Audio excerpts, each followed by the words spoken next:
Well, also paying close attention to the leaders' debate tonight will be three colleagues from the National Press Gallery. Susan Delacourt's a columnist with the Toronto Star. Joël-Denis Bellavance is the parliamentary bureau chief for La Presse. And John Ivison's a columnist for the National Post and parliamentary bureau chief for Post Media. Good to see you all. Susan, let me start with you if I can here. Tell me how you think what happened in the French language debate last night might change what we see in the English language debate tonight. Well, I think, I want to say the big loser of the debate last night was the format. Once again, we didn't get a chance to see until 20 minutes before the end any real interactions between the leaders. And I think all the leaders are going to be aware of the fact that there were many missed opportunities last night, and they're going to be looking for ways to make those connections again. I think the ones that people are remembering, I guess the probably top of the list would be the Liberal leader, Mr. Trudeau, going after Mr. Blanchet about I am a Quebecer. But it took an hour and 40 minutes to get to that spot. So I think all the leaders probably went back and reviewed the tape and everything from last night and thought, if we're going to make these debates mean anything, it's getting around this format for more interaction. Okay. Joël-Denis, what role do you think last night's debate plays in how the leaders performed tonight? Well, I think Mr. Trudeau will want to surf on the success he had last night by putting, namely, Yves Blanchet on the defensive on what Susan just mentioned, the fact that Mr. Trudeau is as much as a Quebecer as Yves Blanchet, and he can defend Quebec's interests effectively as much as Mr. Blanchet. Now, I think Mr. Trudeau will also want to keep going at the contrast between his policies and the one put forward by the Conservative Party leader, Erin O'Toole. And last night, Mr. O'Toole was on the defensive on many issues, including the daycare services and the gun control. And Mr. Trudeau will want to, I guess, keep hitting those nails because they've been showing some signs of life in the polls for the Liberal Party. John, let me hear your thoughts on last night and whether that might influence what we see tonight. Well, my thought on last night was that I tweeted out that if you want to experience being semi-comatose without drinking a bottle of scotch, then watch this debate because it was urgent. As Susan and JD have pointed out, it was only when they did go face en face that it actually livened up a bit. And I think we're going to see. It's kind of weird that Erin O'Toole is kind of playing a frontrunner's campaign. He's being defensive and really not risking too much. And it's Justin Trudeau who's really getting out there, looking like he's more eager to take power. Although obviously he has power at the moment, but I think we'll see more of that where he attacks O'Toole. He essentially repeated it. The one memorable attack that he had, in my opinion, was when he attacked O'Toole, essentially repeating the attack ad that they released on Taking Back Canada from last weekend. Susan, with Liberals and Conservatives deadlocked in the polls here, we clearly have a tight race, and this debate, I suppose, tonight could be an opportunity to break the deadlock. So do you see that happening tonight? And if it's going to happen, how does it happen? Well, it's going to happen, I think, with all respect to JD, I think last night was for the Trudeau-Blanchet face-off, but I think tonight is going to be for the Trudeau-O'Toole face-off. And I don't rule out that there's going to be some action between Trudeau and Singh as well. Remember that tonight's audience there's going to be a huge amount from Ontario, and Ontario is where a lot of this campaign is going to be fought, British Columbia as well. So it's going to be a very different debate, I think, with Trudeau trying to take away people, get back people who may have been drifting over to Conservatives or to the New Democrats, and O'Toole and Singh trying their best to keep those voters in their own camps, if not get more. I think what's always interesting to watch in these debates, and we've all expressed over time through different debates what formats work and what formats don't work. But two things happen in these debates, right? The format drags along the leaders, or at some point the leaders can drag along the format if they choose to do that. And I'm wondering if we'll see that tonight in this context. The Quebec Premier, Joël-Denis, François Legault, came out today and said the Liberals, New Democrats, and Greens hold what he called dangerous views on issues important to Quebec on healthcare and immigration. He gave sort of mixed reviews to Erin O'Toole. He likes the pledge to stay out of provincial jurisdiction from the Tories, but doesn't like the fact that O'Toole will cancel the federal childcare transfers to Quebec. So he didn't explicitly endorse the Conservatives or the Bloc, but he seemed to explicitly condemn the other three parties. So I'm wondering if Erin O'Toole takes the opportunity, and if not him, perhaps Yves-François Blanchet, does that somehow get injected into the debate tonight, and how do you think it plays out? I think it will. It did that last week during the face-à-face on TVA. Mr. O'Toole mentioned Mr. François Legault's name at least a dozen times, and I expect Mr. O'Toole to use what Mr. Legault said today to his own advantage.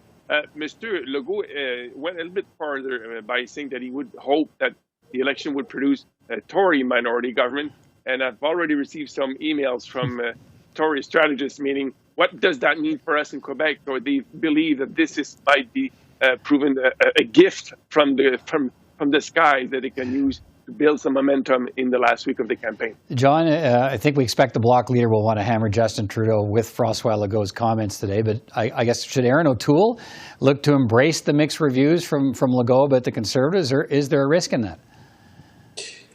Well, I think, it's strange to me that they went with this their own daycare plan, and didn't just say, look, for the daycare deals that have been signed, let them go through, because clearly, I think probably the platform had gone to the printers, otherwise they might have changed it, because they probably didn't expect so many provinces to sign up to this daycare agreement so quickly. And they're now in opposition to premiers across the country on it, and it's not a good position to be in. I mean, clearly, Legault wanted to endorse the Conservatives, but he couldn't because of this. He couldn't explicitly because of this one commitment. So I do think O'Toole will use it. The other thing I think it was pointed out, I do think that Jagmeet Singh should not be ruled out here. If you remember last election, he took off after the debate. I mean, they were polling somewhere around 14% before the debate in the Nanos research polls. They were polling at 18, 19% a week later. So, and then he fizzled because they didn't have enough money to take the thing home. But right. Singh's a good debater, and I think that people might like him tonight. Okay, Susan, let's talk a bit about that. If the challenge for Jagmeet Singh is getting noticed and finding a way in, to the immediate thoughts of voters while he's trying to deal with O'Toole and the two front runners, O'Toole and Trudeau. So, how does he do that tonight? I mean, he's been trying to do it in the previous debates, but this is one where he gets to work in English here. So, how does he get at that? I think John and I were sitting in on one of session yesterday with background briefing with New Democrats who were saying they're not going to change tax much from what he has been doing, and he is appealing to people who say, you've had 6 years of Justin Trudeau and he didn't deliver what you want, and he is finding that message resonates.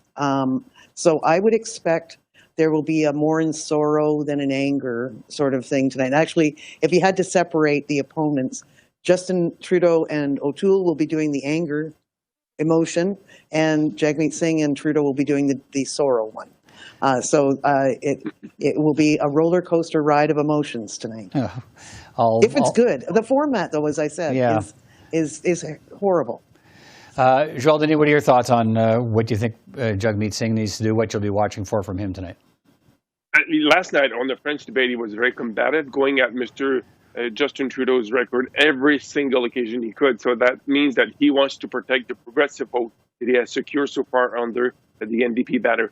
And I had some chats with some NDP strategists yesterday, and the one thing they're convinced is that they're going to keep their votes, even though the Liberal Party will probably appeal to progressive voters to rally behind the Liberal Party to prevent a Conservative victory, because they told me bluntly, we don't fear Erin O'Toole. Erin O'Toole does not cause us some concern as much as Stephen Harper did or Andrew Scheer did. So if they're confident they can keep their progressive votes, I think they're going to keep going after Mr. Trudeau, and that's the only target they have in mind right now. Yeah, I guess part of the thing to watch for, John, and I guess we would know this after the debate, the more you convince Canadians that you had 6 years of Justin Trudeau, it's time to change, does some of that perhaps benefit Erin O'Toole?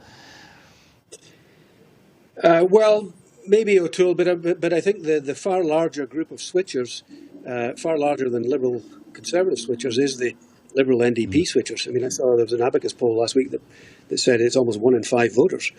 So, to me, the key to this election is Singh keeping hold of those voters. Yeah. If you kind of divide them half 50-50, if Singh keeps 50, half of those voters, and he plateaus, even if he plateaus at 20% where he is now, that's an awful lot more seats. They probably double their seat count. Yeah. Oh, okay, just very quick comments here. We've got about a minute and a half left total. So, Susan, talk to me about the challenge for Annamie Paul. She was in the French language debate last night, the first debate for her, federal leaders debate, televised. Second chance tonight. What's she up against? She had one good moment, maybe several, but I think one that the women I know were talking about, which was, wait a minute, I'm the only woman on stage. I'm more qualified to speak about childcare than all of you. And I think if she plays that card, I think that could be interesting too, because she is a different presence there. She is the first woman of color to be on that stage. So, okay, Joël-Denis, your thoughts? Well, she has to offer the performance of her life to stop the bleeding of the Green Party support going to the NDP. If she can't do that, then the writing is on the wall for some of the seats that the Green Party only holds 2 seats now. So the Green Party might lose one of the 2 seats. So she has to be able to sell her message, come across as a party that is still alive and kicking, but it's a very uphill battle for her. Okay, John, let's finish with you and the challenge for Annamie Paul. Yeah, I thought she actually had a reasonable debate last night. She kind of offered a human face to this caricature which has been offered in the media about the Greens melting down. She talked about her father who had passed away in a care home. At the end of the day, she even endorsed her own party's environment record, which was probably progress compared to last week where she endorsed the Liberal plan. Yeah, by mistake, we should say. But yes. I thought she had quite a good debate. Yeah. All right. me too. We'll see how everything unfolds tonight. We'll have a chance to talk again about all of this. Thank you all for your time tonight. Enjoy the debate. Thanks. Thank you, Peter.